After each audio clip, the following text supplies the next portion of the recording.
Good morning, afternoon, and evening, wherever you are in the world. Welcome to The Explainer. Every single day, we're all hit with this fire hose of news headlines, right? It's chaotic. It's overwhelming. Well, our job here is to find the hidden threads, the secret handshakes between all those seemingly random stories. And today, for Thursday, August 7th, 2025, we are going to do just that. We're going to step back from the noise and piece together one single, fascinating story about our connected world. Okay, let's dive right in. The story of today breaks down into 4 parts. We're going to start with how some really old wounds are creating some very new problems. Then, from there, we'll see how some leaders are literally rewriting the political playbook, just tearing up the old rules.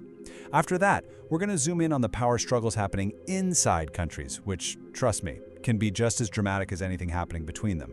And then finally, we'll pull the camera all the way back to look at the massive global challenges and even some triumphs that connect every single one of us, whether we like it or not. All right, so for our first stop, we have to go back in time, 80 years to be exact. And we have to do this because a warning that was sent from a city that was completely annihilated by war is suddenly, and quite chillingly, relevant all over again today. This is where our whole story begins, really, with the longest shadow still cast by the 20th century. In Hiroshima today, a very solemn ceremony marked exactly 80 years since the United States dropped the world's first atomic bomb. The city's mayor delivered a message that was simple, a plea that we've heard for decades now: never again. But here's the stark, brutal irony of 2025. That plea, that cry of never again, is happening at the very same moment that casually threatening to use nuclear weapons is creeping back into the language of global politics. It's not this unthinkable, off-limits thing anymore. For some world leaders, it's just another tool in the toolbox, something to be rattled when you want to get your way. So this 80th anniversary, it feels less like a quiet historical remembrance and more like a desperate, urgent warning being screamed across time from the ghosts of 1945 directly to us. And this warning against all-out declared war is hitting us right as major conflicts have kind of gone undercover. You know, it's not like the old days, with front lines and formal declarations of war. Today, it's what you might call a shadow war. It's fought with spies, with cyber attacks, with economic sabotage, targeted assassinations, and these strategic chess moves that happen just below the boiling point.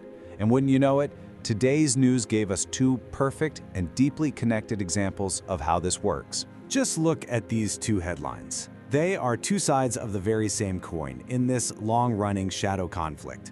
On one side, you have Iran's government announcing that it has executed a man for allegedly spying for Israel's intelligence agency, the Mossad. Now, this is a very public, very brutal message. It's a warning to anyone inside Iran who might think of collaborating for sure, but it's also a signal flare shot directly at its biggest rival, Israel. At the exact same time, thousands of miles away, the Israeli government pushes forward with building more settlements in a critically strategic piece of land in the West Bank known as E1. Now, this isn't just about building a few houses. To understand what's happening here, imagine you're trying to build a country, and right when you're drawing the map, someone comes along and builds a giant wall right through the middle of your territory, cutting it in 2. That is exactly what this move is designed to do. It's a geographic maneuver to physically split the West Bank and make a future, contiguous, functioning Palestinian state an almost logistical impossibility. Both of these are aggressive, high-stakes moves in a war that doesn't need a declaration to be very real. So you can see how these tensions are simmering away in the shadows, right? Well, that brings us to our next section, because this stuff isn't staying in the shadows anymore. It's starting to burst out into the open, and it's being channeled through this new, very assertive nationalist playbook, where the old, predictable rules of diplomacy, of trade, of international cooperation, they're just getting tossed out the window, sometimes seemingly overnight. First, let's take a look at Poland. A new president, Karol Nawrocki, a conservative historian, has just been sworn into office. Now, he comes in with a very important endorsement from the US president, Donald Trump, and he's signaling a much more nationalist path for Poland. But here's the catch. The prime minister, who actually holds most of the day-to-day executive power, is a centrist from a rival political party. This sets up a classic political showdown at the very top of government, a situation the French call cohabitation. And trust me, it's as awkward as it sounds. You've got two leaders from two opposing teams who are supposed to be running the country together.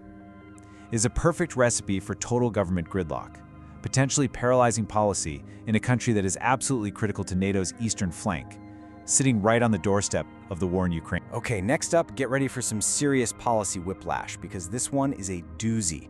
It comes courtesy of the United States, and it's hitting India hard. Now, to get this, you have to remember the G7 strategy just a little while ago. The West, including the US, was actively encouraging countries like India to buy Russian oil, but, and this is the key part, only if it was below a certain price. It was called the price cap. The logic was actually kind of clever, right? The idea was to keep Russian oil flowing to prevent a global energy crisis and skyrocketing gas prices for everyone, but at the same time, starve the Kremlin of the massive profits it was using to fund its war machine. It made sense, but now? Well, the new US administration is slamming India with gigantic tariffs for doing the exact thing it was told to do. The playbook hasn't just been changed, it's been thrown into a bonfire. Ed, look, we are not talking about some small penalty here, not a little slap on the wrist. President Trump has just signed an executive order that piles another 25% tariff on a whole range of Indian goods. Now, this is on top of tariffs that were already in place, bringing the total level for some products to a staggering 50%. This is the new playbook in action, using overwhelming, crushing economic force to punish a country for doing something that, until 5 minutes ago, was considered helpful international policy. An ally's pragmatic energy strategy has become a punishable offense overnight, and that sends absolute shockwaves through a key strategic partnership in the Indo-Pacific. And this is not an isolated incident. Let's look south to Brazil. They are now formally challenging brand new US tariffs at the World Trade Organization, the WTO, which is supposed to be the impartial global referee for these kinds of trade disputes. But here's the kicker. The US administration didn't even try to hide the reason for these tariffs. They didn't cook up some economic excuse. They explicitly, out loud, linked these tariffs to the house arrest of Brazil's former president, Jair Bolsonaro, who happens to be a prominent political ally of President Trump. Just think about that for a second.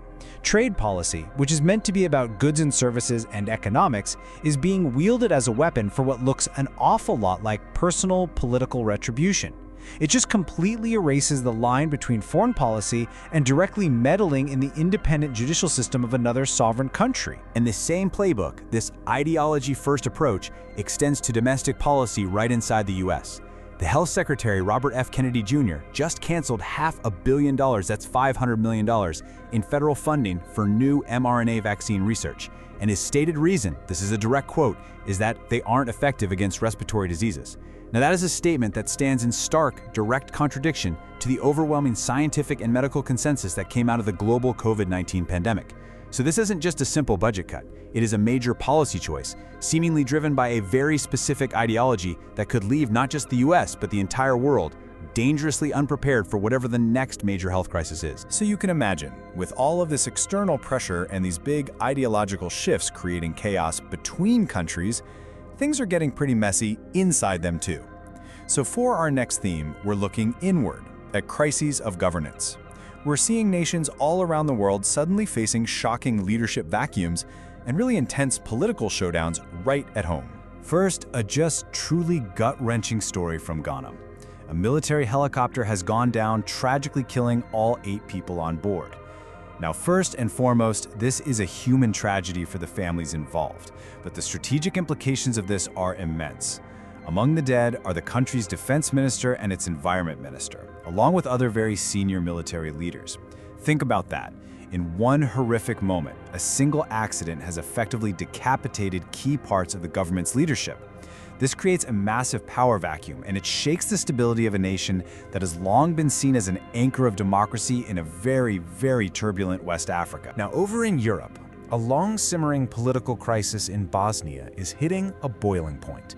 An international court, which is acting to uphold the historic 1995 Dayton Accords, and you have to remember, those accords were not just some piece of paper, they were the agreement that stopped a horrific, brutal war. That court has officially removed the separatist Bosnian Serb leader, Milorad Dodik, from his office. His response? He's refusing to leave. He's essentially daring the international community to come and stop him. This is not just political theater, folks. This is a dangerous constitutional showdown that challenges the very foundation of the Bosnian state, and it's happening in a region with a painful, vivid memory of what happens when political divisions spiral into violence. In this theme of instability, this feeling of a revolving door at the top, it just continues elsewhere in Europe. Lithuania has just appointed a brand new prime minister, Inga Ruginiene. Now, she is stepping into the top job after her predecessor was forced to resign over a financial scandal involving his family. So from day one, she inherits a domestic crisis of public trust. And at the exact same time, she has to navigate the incredibly tense security situation of being a frontline NATO state that shares a border with both Russia and its ally, Belarus. It is a genuine trial by fire from her very first hour in office. You know, sometimes the biggest tell in politics, the clearest sign of a crisis of governance, is what a government feels the need to publicly deny. Let's take Pakistan. The army just issued a formal, on-the-record statement dismissing what it called baseless rumors that its chief is planning on becoming president.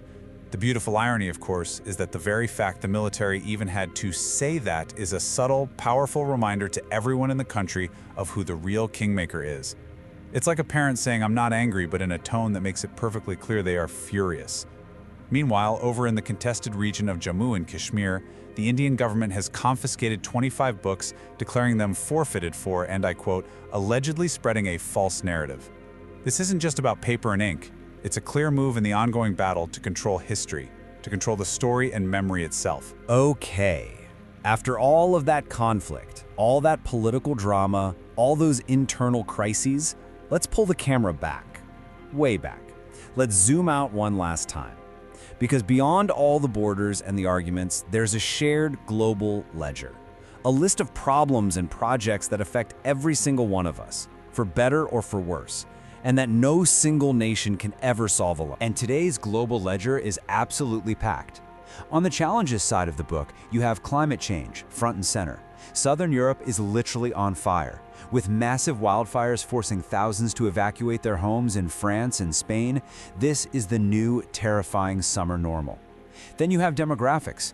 China, the very same country that brutally enforced a one-child policy for decades, is now paying families subsidies to have more kids. It's a desperate attempt to reverse a catastrophic decline in its birth rates. And on the economy front, you have South Korea dropping visa requirements for Chinese tour groups, hoping a wave of holiday spending can give its struggling economy a desperately needed shot in the arm. Climate, population, economy, these are the global headaches that no wall can ever keep out. Now, for the triumphs column on our shared ledger, or at least the ambitious bets.